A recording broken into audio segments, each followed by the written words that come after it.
In a pretty sudden move, all things considered, Risk of Rain 2 was very recently released into Steam Early Access, and pretty much no one knew that this was actually coming quite as fast as it did. Basically, Risk of Rain 2 was announced a while back, and there was a trailer showing that it was going to make the leap into 3D, but other than that, we didn't really have a lot of specific information on when we could expect to see more of it, and then suddenly, here you go, Early Access, come buy it.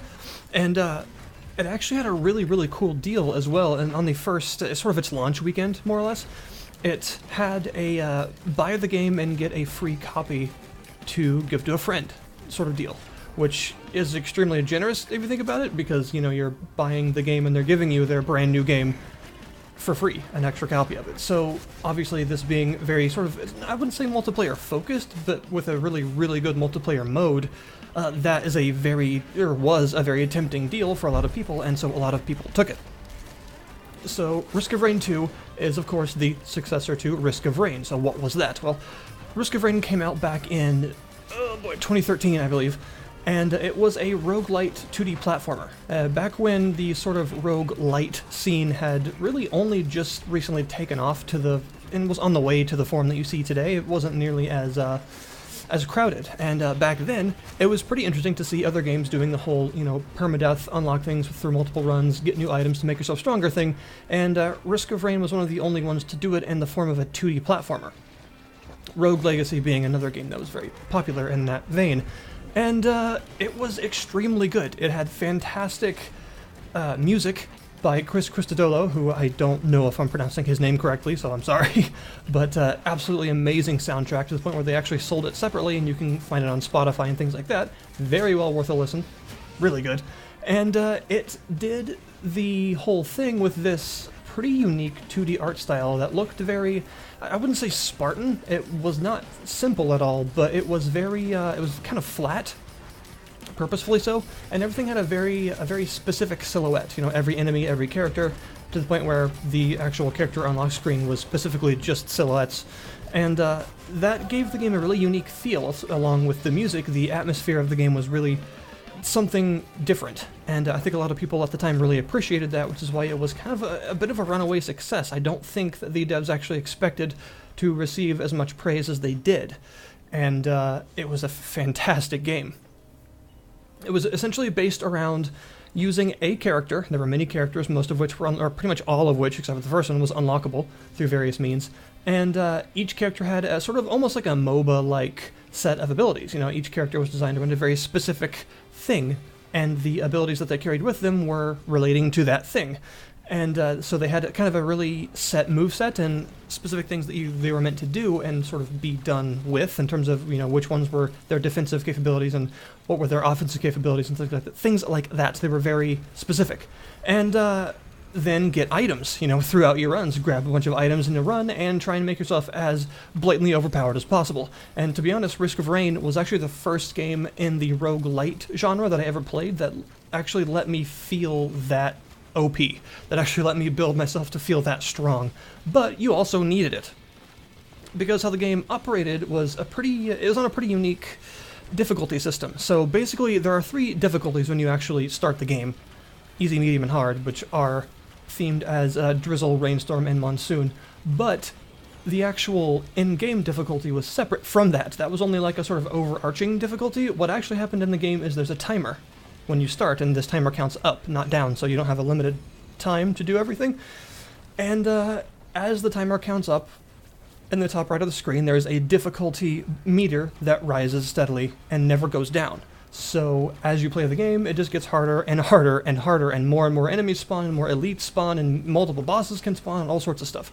To the point where eventually you loop around the levels all the way back, and you're back at the first stage again, only on like a much higher difficulty, and everything just gets crazy. And that is the exact formula that they've chosen to stick to with Risk of Rain 2. You have the 3 base difficulties, and you have the scrolling difficulty sort of increase as you play through the levels. Now, I will admit that when they first showed this game and actually showed that it was going to be in 3D, I was afraid. I was worried that it was going to lose something, you know, in transition to 3 dimensions, because the 2D feel of Risk of Rain was very unique. Like I said, it was a very particular game, and I was just kind of afraid that something or other was going to be lost in translation to 3 dimensions, but I'm happy to say that that is not the case at all. The game works fantastically in 3D, obviously as a very good pointer to how competent the devs are that they can actually do that, because they have made a lot of the same items and even some of the same characters in this game, but altered them to make them work in 3 dimensions and actually do it really well. So you have a 3D landscape now to traverse through, and of course 3 dimensions worth of enemies to fight, which is actually a lot more than the enemies that were in the previous game, because they can come from everywhere instead of just behind or in front of you. And, well, if you've played Risk of Rain, you'll know that the enemies that you face already are pretty hectic. It gets really, really crazy quite quickly. And by the time you're like an hour into a run, your eyes are like bleeding because of everything that's going on, and you refuse to blink, and it gets really hard. But I was, some of that I was afraid was going to be lost. And as it turns out, what's actually happened is they've just spent a lot of time and care and attention in reworking things to work in 3 dimensions in a way that's very reminiscent of the 2D original, but with, well, a 3rd dimension. And, you have things like, for instance, the character in the background right now, my favorite character from the first game, and probably my favorite here too, the Huntress, who is based around lots of mobility, using a bow, obviously, and basically just trying to slow other enemies down and the like, and just use her excessive mobility and her ability to do things like sprint and fire at the same time and stuff like that to outdo everything around her. And that's a very specific thing to do correctly in 2 dimensions. It requires very specific movements and skills to be tuned in specific ways and things like that to actually make sense. And in its transition to 3D, it works really, really well. You have this, as you can see there, a sort of omnidirectional blink that allows you to move wherever you're pointing. And some items actually give you multiple uses of your, what's called a utility skill, which is basically like your dodge or defensive ability, more or less. In this case, the blink. So she can actually blink around 3 times in succession and just traverse all around the levels like that, and it's very, very satisfying to move around the levels as these characters, which is exactly what I was hoping would happen. There are tons and tons of enemies to fight, as you can probably see, and even in its current early access state, the enemy variety is quite high, as is the item variety. One of the main sort of points of Risk of Rain, as I mentioned, was to get super strong, and you do that by obtaining various items throughout the levels. And the whole idea is you have to kill things to collect gold, to open chests and use the shops that can get you items, but the longer the time you spend killing things, the longer the time goes on and the higher the difficulty gets. So you have to strike this balance for your character between getting enough items to be prepared for the boss and things like that, but not spending too long doing that to make things too hard anyway for you to continue based on how prepared you are. It's a really interesting game mechanic that I really, really like, and it feels a lot better than being timed, in my opinion. I mean, you technically are timed, but not with like a termination point. It doesn't count down to 0, it counts up from 0. So you're less timed and more just sort of expected to be more and more prepared the longer things go. And this can lead to some interesting situations, of course, where you are trying to do as much as you can to get some really good items before the boss and stuff like that, and just sort of, there will be a lot of times in this where you won't get everything in the level, you won't kill everything because things keep respawning, you won't explore every inch of the map. It's not like, say, Isaac or Gungeon, where you're very much rewarded for trying to stay in the levels sort of as long as possible, by which I mean exploring every single chamber for every possible piece of loot. In this case, the game works very differently from that, and you definitely do not want to be doing that because it will cause problems as the game goes on. But the character selection is also something I should probably talk about. The characters were obviously a big part of Risk of Rain because each one works very, very differently and has a very different playstyle and a very different set of items that they benefit the most from, and other items that they can make work for them really well. It's common to find situations where certain items are very sought after for character builds depending on who you're actually playing. You've got all sorts of them, though there's a lot of variety and a lot of different rarities and things, so it's hard to say there's a bad item for a character, but there are definitely moments where, depending on who you're playing, you might want certain stacks of certain ones a lot more. Things like high fire rate can be pretty useful on one character, well, I would say pretty useful on every character, but much, much more useful to the point where you're willing to spend the gold to get that fire rate increasing item specifically on certain ones, and on others, only marginally more useful than other things in a similar rarity. You know, you have these sort of items that just slot in and are useful in general, but then there are the really, really handy ones to have that actually are sort of build defining. And when it comes to characters with such specific kits like this, build-defining items are, I suppose, a part of the a really interesting part of the experience that actually adds a lot to the strategy, because when you have such specific capabilities and individual abilities for each character, that matters a lot. So you end up with situations where you're definitely going to be seeking out certain things depending on your playstyle, and that involves, let's see, as an example, things like the bustling fungus, which is an item that actually heals you if you stand still. Very marginal on the Huntress because she's very fragile as it is, and standing still as someone that fragile in this game where there are like a billion things trying to kill you is probably going to get you killed.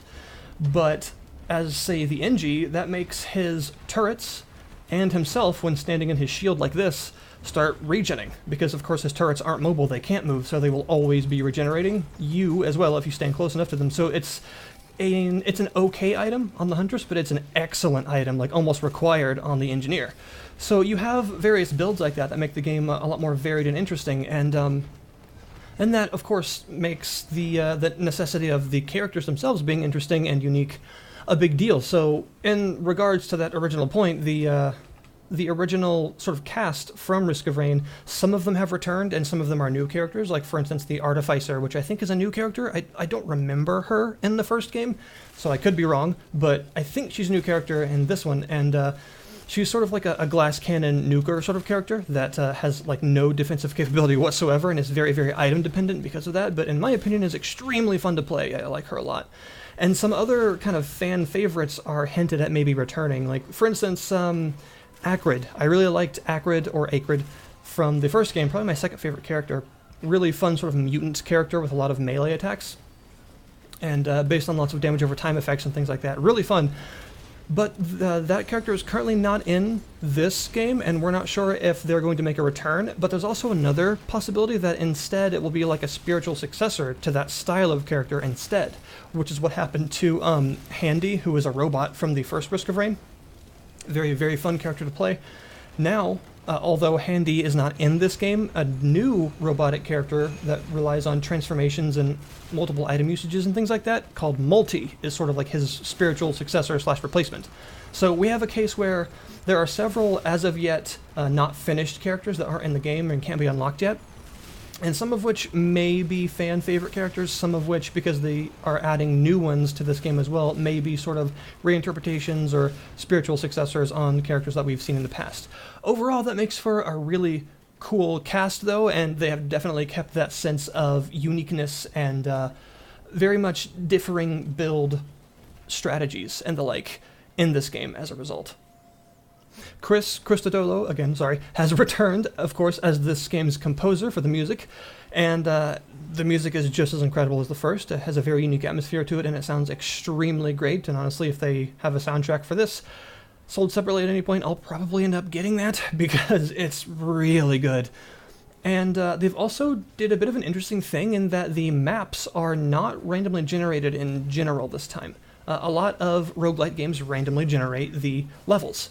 In this case, not so much. There are several different variants of what each level can be. Like, for instance, the first stage can either be this plains level with these big ruins in it, or a sort of forested area with some caves and tunnels and other different kinds of like pillars and things. That's a bit reminiscent of the first level from the original Risk of Rain. So different levels have different sort of mutations that can happen to them, and different things within the levels can change. Like maybe there's a wall where there wasn't a wall the first time, or there's a tunnel that is cleared out in one time you go to a specific desert level, and the next time you go to that specific desert level, that tunnel is blocked with rocks and things like that. But the actual shapes of the levels themselves and their contents and general topography and things actually remain the same. They don't change. So you can actually make a constant map, like draw a map of the areas, because they're not randomly generated. Only certain aspects of their content is. Like, for instance, in one of the first levels, there's a big sort of island off to the side that can have a couple of different things in it, and sometimes there will be a bridge over to the island, and sometimes there won't. But the actual shape and the fact that the island is there is always constant. So that's an interesting way to do things. I don't think I've actually ever seen that method of, like, it's sort of procedural generation in a sense, but it's not really the same as like actually randomly generating a level from bits or from chunks or anything like that. So it's an interesting way to do it, and I'm actually pretty happy to see it, because I always love to see new and interesting ways to do that sort of thing that actually are fun for players, and I feel that this is. It also allows certain strategies to grow and things like that, because, you know, once you know the various places that the teleporter can possibly spawn and know where to seek it out and things like that, it becomes a game that you can learn more constantly, because everything isn't completely random all the time, which I appreciate. So I guess the big point is this game worth actually getting now? Is it worth being a member of the early access crew? Yes, it absolutely is, without question. If you like roguelites, if you like 3D shooters, if you liked the original Risk of Rain, any of these things, you will like this. It is very stable. I'm not going to say you'll never encounter any bugs, because I can't possibly say that, but it's very stable at least, and there's already a lot of content here. There's a lot of game, lots of characters, a good number of stages right now, I think 6 or 7, and possible ones, of course, and just tons of enemy and item variety. The characters are great, and there's just more to come. It's a really good time to get into it, because the price is lower right now than it will be when it's finished, as the store says, and the game will just keep growing from here. And also, let's be honest, the developers are not untested, because we have the original Risk of Rain to attest to what a finished game from them actually looks like, and it's glorious. So I would say that if you're interested, absolutely do go and pick up Risk of Rain 2, because it's seriously very good. The reviews do not lie in this case. It is excellent, and I will be very happily covering it more as the game develops. So thank you guys very much for watching. The link, of course, to the early access page on Steam will be in the description below this video, so go down there and check it out. This is Risk of Rain 2. Thank you guys very much for watching, and I'll see you next time.